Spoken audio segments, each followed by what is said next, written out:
Podcasting from the Chicagoland area, this is Game On with Jackson Stuart, where we discuss men's lifestyle, focusing on sex, fitness, relationships, business, and more. We'll be interviewing the best of the best, the hot shots, and the rising stars in the worlds of modeling, fitness, cooking, and more.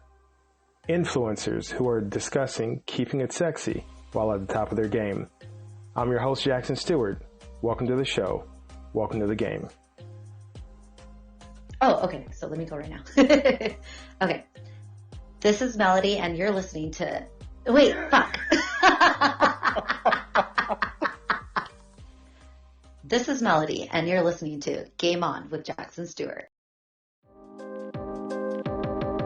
Follow Game On with Jackson Stuart on YouTube at Game On with Jack, on the official blog www.gameonwithjack.blog, and at the new store www.gameonwithjack.shop. Keep it sexy and game on. What if you could be a better player for the cost of one more cup of coffee a month? Get access to a growing library of lit erotica, behind-the-scenes action, and player's guides with tips on drinking, cooking, fitness, dating, sex, and life after dark. Low tier rate while offer lasts.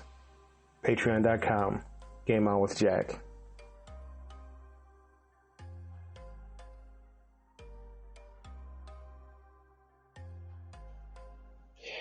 Chances are what makes the game breaks the game. When the right time comes along, a true player jumps at the opportunity and makes it his own. Our guest tonight knows all about that. Rob Kessler is the inventor and co-founder of $1 Million Collar, a relatively simple solution to fix what his company dubs plaquitis, the sinking, shrinking, wrinkling, and folding of the placket of a casually worn dress shirt. Prior to $1 Million Collar, Rob built a screen printing and embroidery business from a spare bedroom in his house to over $1 million in revenue before selling the company. Although the company was never intended to be a screen printing company, word soon spread about the high quality, great pricing, and never miss a deadline guarantee.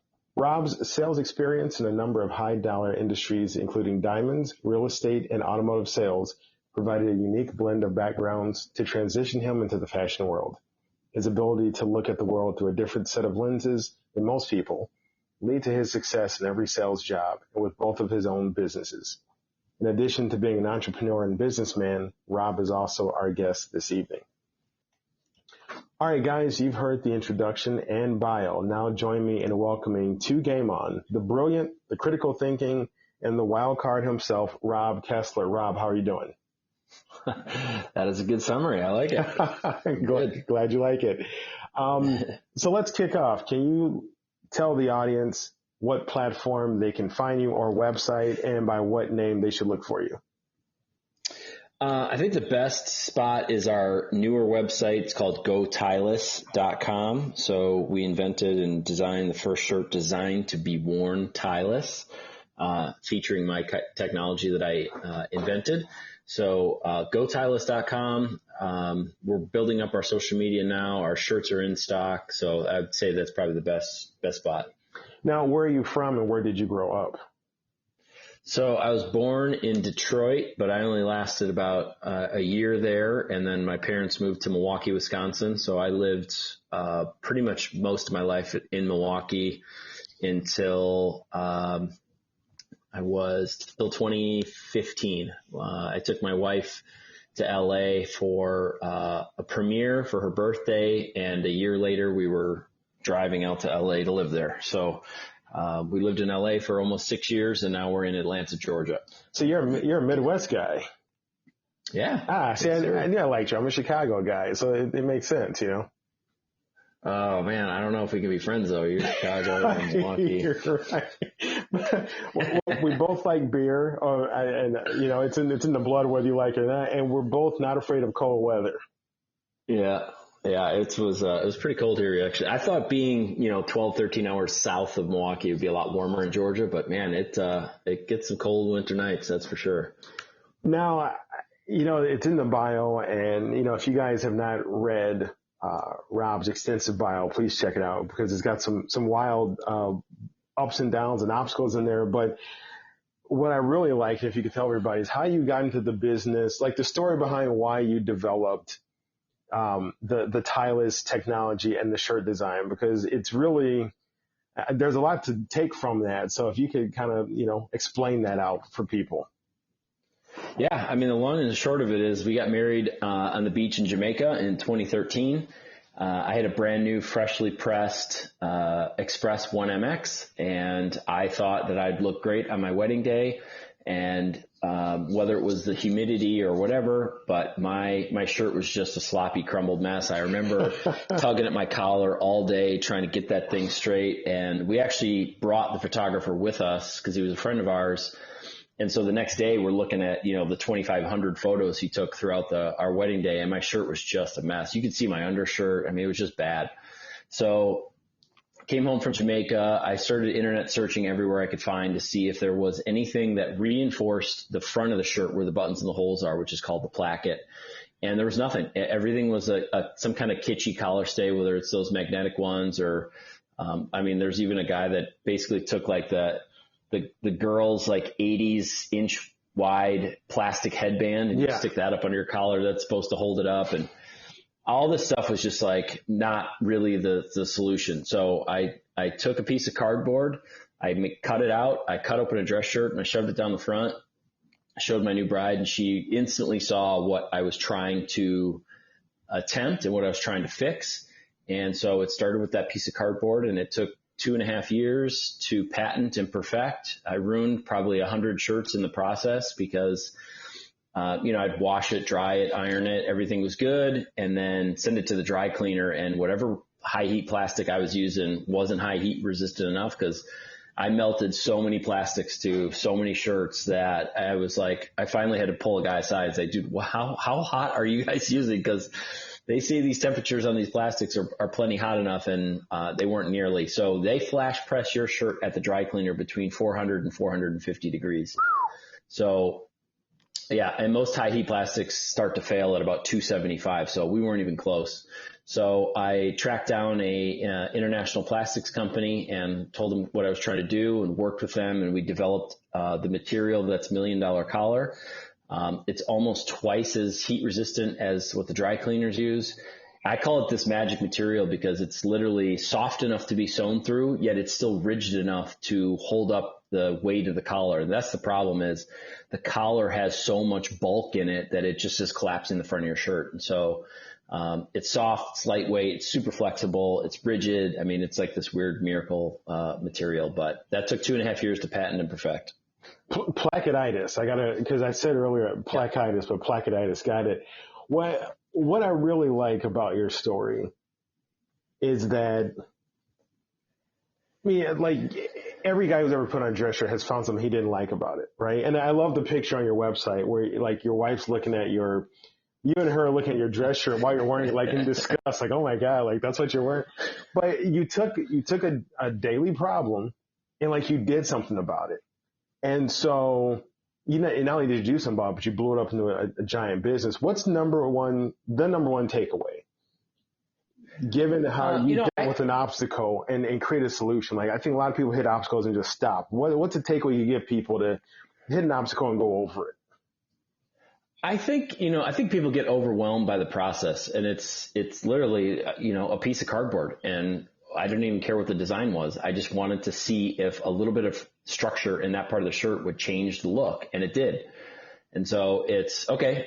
Well, clearly I can't sew cardboard into a shirt and expect that to last. So what can I do next? And, you try something, and some of it works and some of it doesn't, and you adjust the part that doesn't. I mean, if you look at the way that my product developed over those 2.5 years, you'd think that I was drunk, because it just like the final product is so thin and like streamlined. And then I had these like anti-roll tabs, and like it was super bulky on top. I had a big hole in the top so you could like put the buttonhole through that. And it was a nightmare. I was just doing all kinds of stuff, but it's just part of the process. And I've come up with other ideas that I wanted to patent. I played around with it a little bit, but never took it very far. I was really fortunate that my wife was very supportive in me, pursuing this. So, that helped obviously, but, it's just taking one little bite at a time and, just learn a little bit in each step. Now, who are some of your influences, whether it be, in terms of, creating new products or just the stick-to-itiveness of the business?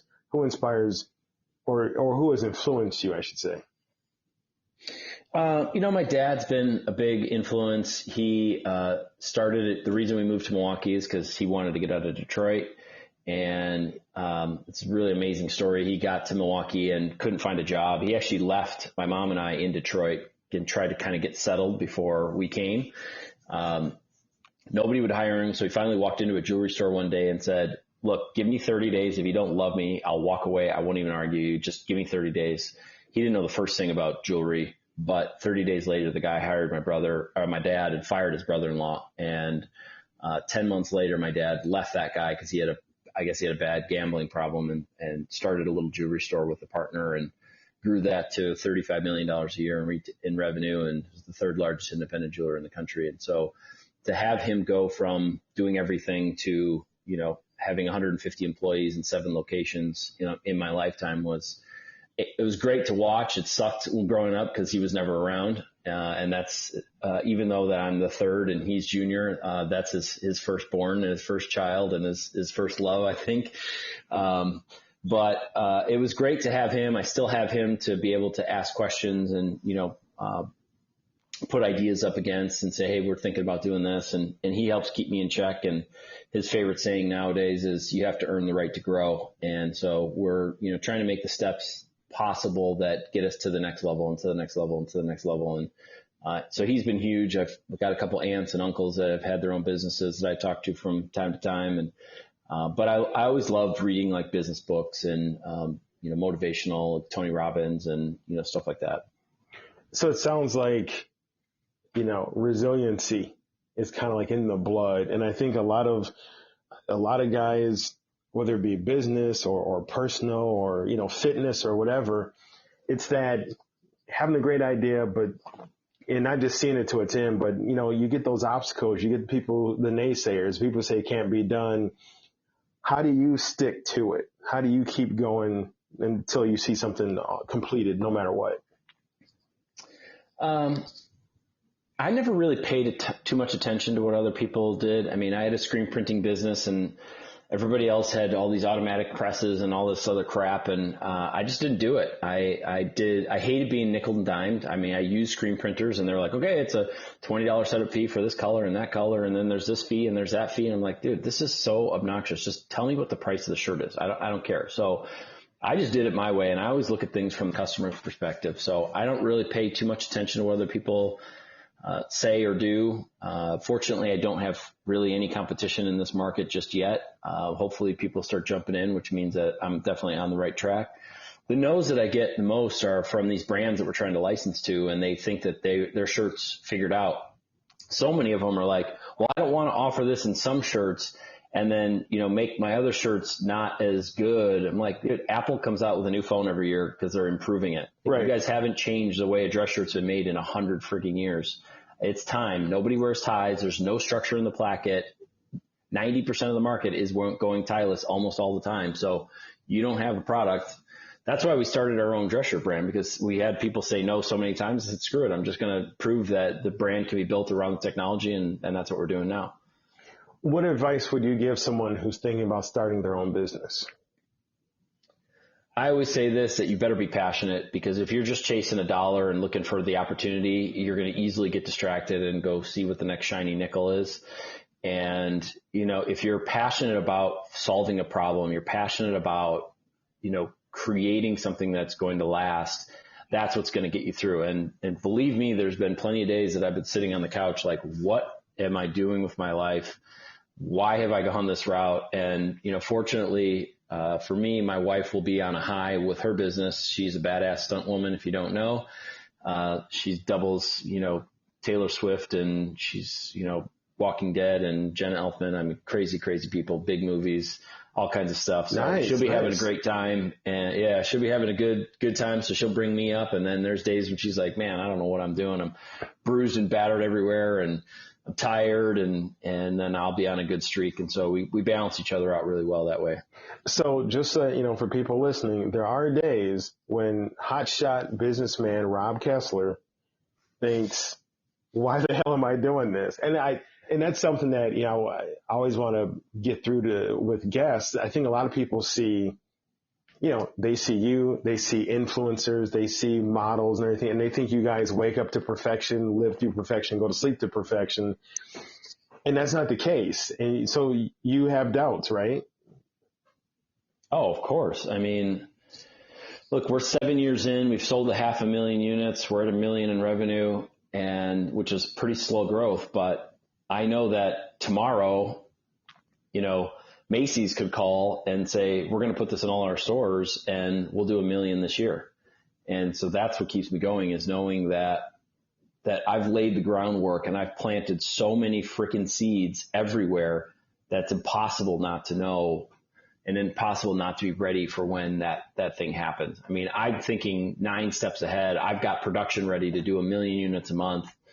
I mean, we've got all these things that's kind of where I plan, and my partner's really good at getting in. He got us all these meetings with all these brands to license and all the things that we've been discussing. So, it's a good balance between him and I, but yeah, there's definitely days where I'm like, dude, what the hell?